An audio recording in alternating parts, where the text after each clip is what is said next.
just want to say that changing eating behavior is very, very difficult. And that is why Zamrud had this idea of showing all the regional menus and showcase them, because we know that we cannot change eating behavior, and we do not want a renal diet, a CKD diet to look like this, that everything is forbidden and there is nothing to eat.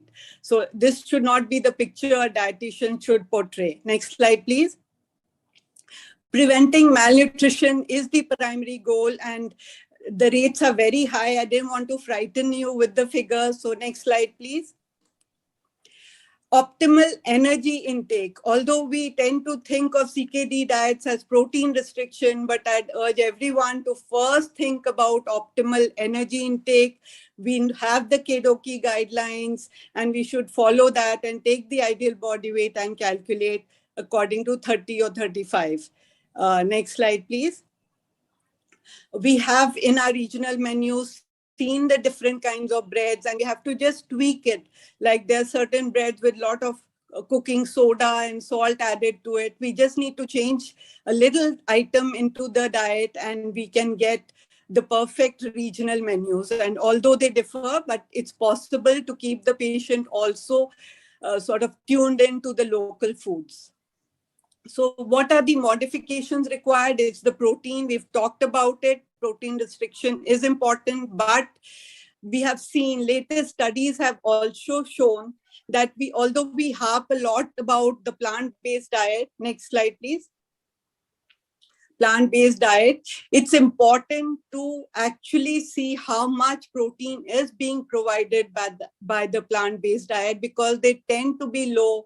And if that happens, we are leading into malnutrition. So we must calculate and see from the existing diet what the protein, the plant-based protein is providing. And we can be a little liberal if the need be. Next slide, please. Although we tend to think that all of India does eat meat, you can see from this slide that the green parts, it's a mostly vegetarian population. So we can be a little more liberal in terms of the protein while we are calculating it and making sure that there is no malnutrition. Next slide. So as a dietitian, we first need to assess the current diet and the appetite, and then go on to make the changes. Next slide. Hyperlipidemia may be a problem where there's a lot of fat being used, but you can again tweak it using the fatty acid profile of the fats that are used in the region, and it's possible to stick to whatever is local, yet give enough calories. Next. Salt restriction is there, but there are substitutes that can be used, like vinegar. Synthetic vinegar can add a little more taste. So if you don't get salt, there are other flavors that can be added, and there are spices, and spices are not banned in a CKD diet. Next. Fluid restriction may be required if there's edema, and we can tell the patient to suck on some ice cubes if required and restrict the fluids. Sometimes when there is hyponatremia, we tend to give more salt, which should not be done, and restrict the fluids instead. So that is one important point. Next one, potassium restriction may be required depending on the biochemical parameters, but it is possible to give low potassium fruits. I've listed some of them, and there are certain green leafy vegetables also which are low in potassium that can be included, but every diet needs to be customized, and that is why the dietitian is an integral part of the entire program. Phosphorus restriction is there. Next slide, please.